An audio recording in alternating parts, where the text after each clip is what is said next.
Hey, it's Les from the TV Dudes.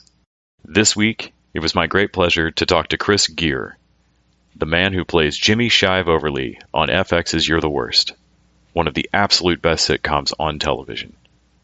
We talk about what makes the show special, what he remembers from his audition, how he almost ruined his own accent by binge-watching Game of Thrones, and much more.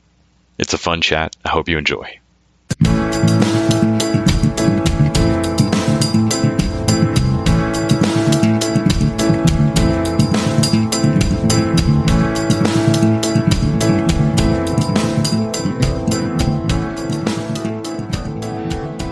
Hey, Chris. Thanks so much for taking the time today. Hey, man. How are you?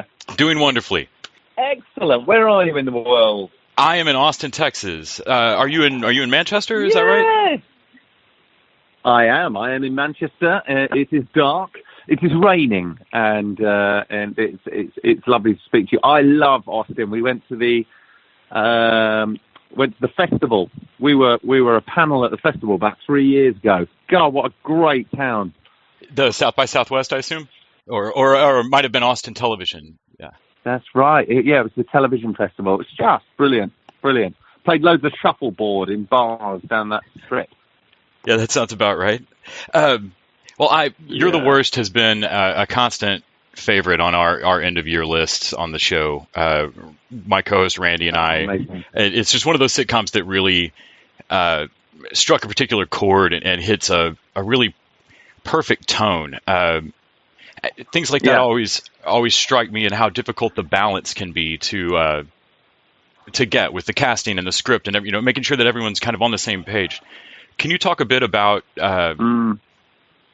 getting the audition all those years ago, and when you first saw the script? When did you know you really were onto something special? Well, I think instantly, as soon as I read it. I mean, I remember at the time it was around pilot season, so there were an awful lot of scripts to be read, and you realised there was an awful lot of shit out there. It was rubbish. Some of the kind of multicam stuff. I was like, oh my god, we're going to have to sell my soul and do something like this. But You're the Worst came through, and it's exactly what you said about the tone, because it was really interesting. It was the first script that I'd read in such a long time which didn't have one identifiable tone. I was like, I don't actually know where to pitch any of this, because if I go into broad here, then the kind of somber beats at the end won't seem realistic. And finding that tone as we shot season one was really interesting. I remember I struggled for a little bit at the beginning, because I thought I felt like I was Jim Carrey in an episode of Downton Abbey. It was like, what on earth am I doing? But I think that was all part of the process. That was great. The audition was originally for an American character. So Jimmy was American. He was kind of like a schlubby mid-20s narcissist writer. Pretty much the same in terms of career, but I did it in American, and it just sounded so harsh. It sounded too harsh. I felt like I was too aggressive with it. The language was too aggressive. So I said to my manager, is there any chance I could just do a British take as well? So I put a British take on at the end, and that was the one that they liked. That's the one that they tested me with. And so I went out, and there was a super cool moment. I remember when we went to when I was doing the screen test, there were two girls there who were auditioning for Gretchen. Aya was obviously one of them. And we had this scene, I think it was, you remember the scene at the end of the pilot where at the beginning of the pilot where she says that she's stolen a food processor. Yes. We're both smoking outside. Do you remember that one? Yes. And that was the scene that we both had to do in the audition. And I did it with the first girl, and it went really, really well. We were kind of playing off each other and looking at each other and giving each other kind of weird looks and snarky kind of comments and all this kind of stuff. And it felt right. It felt cool. And then Aya came in. I don't know what it was. We hadn't even discussed it beforehand. I hadn't even met her. we did the scene, with our fake cigarettes and just doing the dialogue. And we realised by the end that we'd done the whole scene and we had not looked at each other once. It was like they were either so comfortable in themselves or so kind of narcissistic that they didn't want to give any time to the other one. We both, without even planning it, just did that. And it kind of, that's where Jimmy and Gretchen kind of started for me. And I look back on that with great fondness now, because I think we've had a great run in terms of the chemistry between Jimmy and Gretchen. I think it started in the audition room. So yeah, the relationship, the tone between those two was set then, and then 5 seasons later, it's pretty cool. I love to hear you say that. That scene really, to me, captures what made this show stand out for me in the start. Because when Randy first got me into it, we were trying to figure out what. There's a lot of sitcoms. There's new sitcoms every year. What makes a particular one, really stand out? And it's not that You're the Worst is slapstick or sillier than most. It's that scene. It's that. This is a romance between two people who are outside separately and realize that they are outside separately in the same manner, and like finding this partner to do the scary work of coming in a little bit but not feeling sold out, and them fighting back and forth to do it together. Similarly with Lindsay and all the other characters doing sort of similar things about growing up, but that they were both kind of outside alone. Similarly, and exactly what you said, I don't think y'all look at each other through that entire, even when you complain about the cost of the cigarettes. No. Yeah, exactly. And then when we actually did that scene, that was really weird, because both of us obviously knew the dialogue back to front, because we'd been working on it for forever, and then we were actually doing it. We were wearing the wedding outfits and all this. And it just came naturally, and it was brilliant. But we always had that fear that it wouldn't work, and that the show wouldn't work, or would we be picked up again? And I wish I could go back to 5 years ago and say to myself, just enjoy this, will you? Because it's okay. I think all actors are filled with trepidation that they're going to be criticised or kind of or dumped in some way. And enjoying the ride that's part of it. I look back at scenes like that and go, oh, that's really cool. Actually, I think I changed as an actor that day as well. I realised that it is about, when we're at drama school, we're always taught to, acting is responding, acting is listening to your screen, your partner and everything like this, your scene partner. Now, Jimmy doesn't listen to anyone, especially Edgar. He doesn't really pay attention to anything or anyone. So that was going against all my kind of professional instincts, which was a really cool thing to do. That's it. I know whenever I watch something like we used to laugh among my friends that you could tell who was rewatching Deadwood, because the volume of their swearing would take a marked uptick. Just suddenly, like, man, you've said cocksucker a lot today. Man, are you rewatching Deadwood? And like, yes, I am. And do you ever find yourself across 5 years thinking something Jimmy would say in a moment and thinking, no, I cannot possibly say that to my actual family. Don't say that. Oh my God, all the time. Not necessarily with people I know, but I really have to bite my tongue in everyday life at the moment when it comes to random members of the public who do something that pisses me off. Whether it's road rage or being stuck in a restaurant with someone who's being loud, or it's absolutely that I am the embodiment of him and he is of me, and it will take quite a long time to shake all of this off. It's interesting what you said about, have you been watching Deadwood? Because I remember, this is quite funny, a couple of years ago, I had, do you remember when I had the episode, it was the first episode of season 4, where it's just me. It's like a standalone episode. Yes. He's living in the trailer park and all that stuff. And then there was a kind of Lindsay Gretchen episode, and then there was an Edgar all on his own episode, which was fantastic, actually. It was one of my favourites, that one. The Edgar episode. So, of course, blocking-wise, schedule-wise, we had quite, I had intense couple of weeks. And then I'd have a couple of weeks off because they were shooting all the stuff with Aya and Keather. In that time, I'd never watched Game of Thrones, right? So I thought, I'm going to use this time wisely. I'm going to crack through Game of Thrones. So in 2.5 weeks, I did 6 seasons of Game of Thrones, just hammered it, right? And then I went back to work, and I had a big Jimmy speech about being in a bar and how the marketing people are just a waste of space or something. And I did this big speech, and Stephen said to me, "Has your voice changed?" I was like, no. And I listened to it back, and basically I was just, without even noticing, I was doing my best Jamie Lannister impression.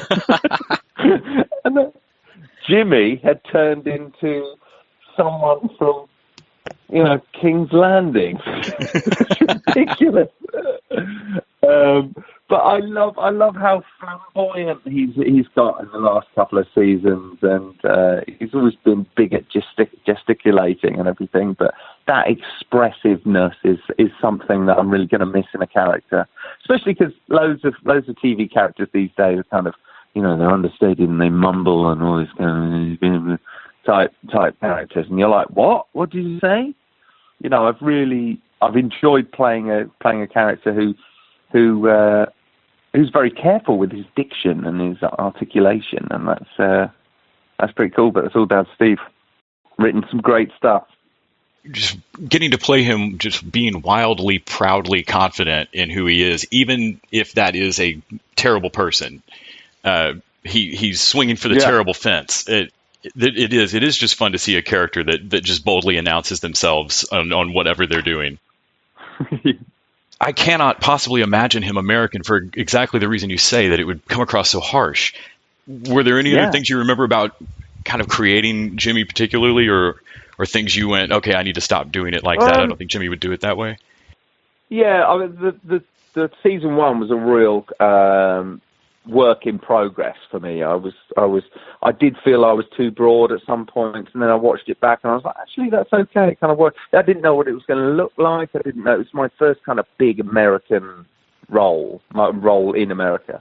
And so I didn't know whether the audiences were going to like me. I was like, do I need to play this a bit softer so that people don't like me? And Stephen said, you've got to be 100% invested in the brutality of his words, because if I had to if I simmered the situation by trying to get people to like me who watched it, then because that's how I live my life. I hate to offend anyone. I want everyone to be my best friend.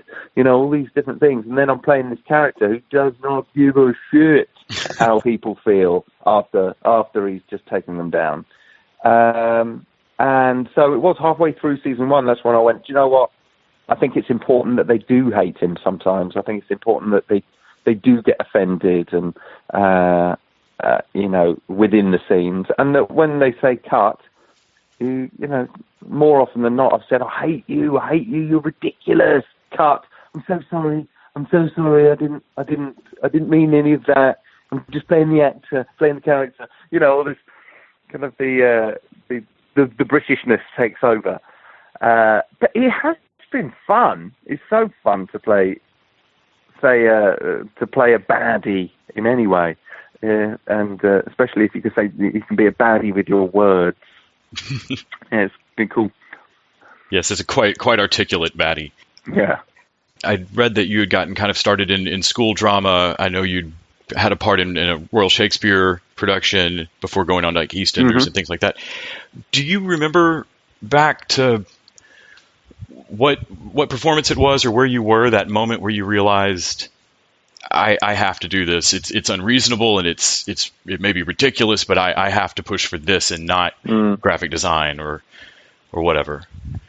No, I don't think there's ever. Well, there's points all over the place, but I still always not sure whether I'm going to do it forever, and that's what keeps me going.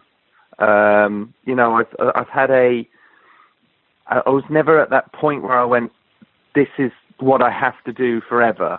I wanted to, whatever it was, I just wanted to work with nice people, because I don't want to go to work surrounded by dicks. It's just such a waste of a life.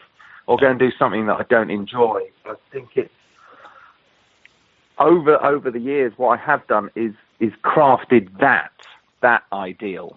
And so, is it a big role that I want in a movie? I don't know. Is it to go and work in a theatre on a really cool play that no one's going to see? Maybe. I don't have any kind of. I just want to see what happens next, and that's what's been really exciting over the last 5 years. I know, last year, for example, I shot You're the Worst and Modern Family and Pokemon all in the same month. So you're doing this kind of big budget, CGI Pokemon world 1 minute, and then I'm playing old narcissistic arsehole Jimmy, and then this kind of posh professor from England in Modern Family. And I thought, this is what I love, being able to just play, to do these really cool things with cool people, and I just want to play. So I think I have that every day I'm on set. I have a moment where I go, I want to do this. I want to do this again. I want to keep doing this. But I always thought it was just going to end at any point. I think I always do think that. That's part Britishness, but part just being an actor anyways, that you can't think that your trajectory is always going to be up. There's always ups and downs. And I think that's the harsh side of the profession, but it's also the fun side of it, if you can embrace it.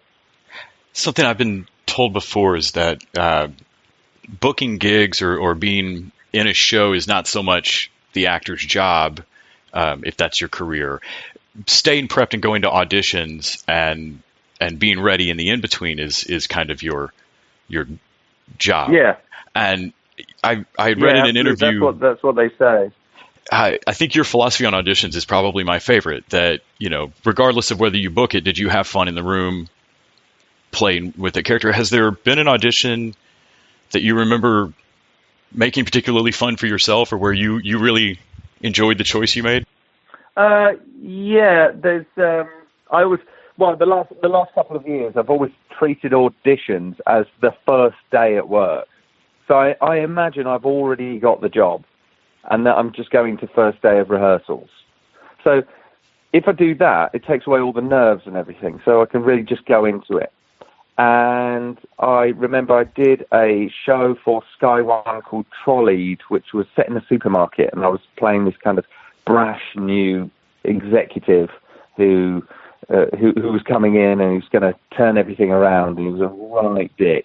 And there's one bit in the audition, in the script, where he starts moonwalking around the room, and then he jumps on a chair. And for some reason, I just thought, do you know what? Fuck it. Let's go for it. So I did like a full-on, I learned how to do a moonwalk on YouTube, and I went and did it, and did the dance, and then I jumped on the table of the execs in the room. So you got the head of the network, the director, the producer, and the casting director are all behind this desk, and I jump on this desk and start gyrating in front of them. And I was like, right, well, this is going to go one of two ways. Yes. I'm either going to get the job, or they're going to go, who the hell was that guy? What on earth was he doing? But it was in the script. But it's whether anyone kind of went for it. And I just thought, I'm going to go for it. I'm not going to pretend to do it to make everyone. And I got the role, and it was brilliant. And so that kind of that no fear thing is super fun. But going into an audition room is just, it's you're selling your soul. You're sat outside with all these people who also want the same job, and you have a little bit of small talk, and then you wait around. It's a horrible thing, and you're damn right. You get paid. You get paid for the waiting around, because the acting you do for free. That's what they always say. But yeah, I'm not saying it's the most taxing job in the world, but it is constant rejection at whatever stage you're at. There's always a job that you're not right for, that you thought you were right for, and everything. So I'm literally going to take things in my stride right now and see what happens next, and hope it's something cool. We've loved you on You're the Worst. That show has just been absolutely amazing. And I was shocked to find out that your background, when I looked into you, was not comedy or so much. Yeah, there was lots of drama throughout. I think I was quite lucky that I did a lot of theatre, a lot of comedy, a lot of drama, a lot of period stuff all around the same time. That was because of just lucky to get those jobs. But these days people seem to be kind of pigeonholed into one genre a bit more, and you're quite lucky if you're able to flit in between them. So maybe I need to go and do a really serious period drama now. Pikachu's not going to count as a period drama, I would assume. Yeah, it's set in a period world. Obviously, the protagonist. No, it's a brilliant adventure movie. I can't wait for it to come out. I've only seen the trailers like everyone else, but the trailer was shockingly It was so much fun to shoot.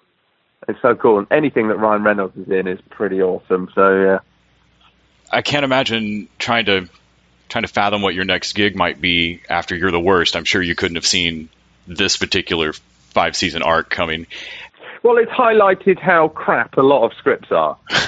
I've read a lot of stuff since You're the Worst, and You're the Worst has unfortunately set such a high bar that I don't want to do anything that isn't as good as that. So I'm writing something at the moment with a friend, and we've got, I've picked up what I love about comedy, and I love the broad elements and the quick humor and the reactions and those kind of things. But I also love the darkness of it all and the loneliness to these characters as well. So I'm working on something that's related with that. And, I want to take control of my own career a little bit as well. So we shall see. I think I'd seen somewhere that you'd really enjoyed How to Lose a Guy in 10 days, and I also have an enjoyment for kind of that classic rom-com structure. There's I'd love to go and do a little rom-com if it's somewhere cool and playing a little cheeky character. That would be great. But I just think romantic comedies have changed, and now I've been part of a show that has flipped the whole structure of it on its head. It'll be interesting to see what happens next. Well, thank you so much for taking out time today, Chris. I really appreciate it. Oh, dude, lovely to speak to you, and send my best to everyone in the office. And no, thank you so much, and thanks for all your support and kind words and everything. It's really appreciated. Well, have a great rest of your day or evening. I know we're on vastly different times, so.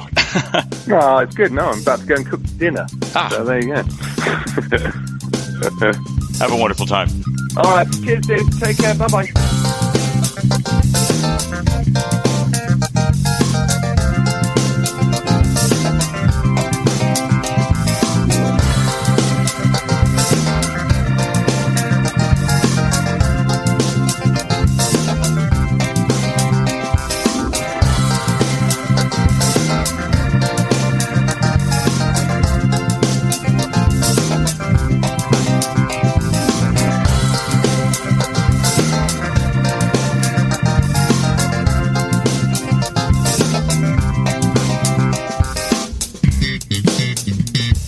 The TV Dudes is an independently run podcast and a member of the Electric Sweater Podcast Network. We are exclusively listener-supported. If you'd like to help us out, go to patreon.com/TVDudes. You can like us on Facebook and Twitter @TVDudes. All the music for our show is by our friend and original TV dude, Gregory J. Amani Smith. To find out more about us, go to thetvdudes.com and electricsweater.com. I'm Grant Davis.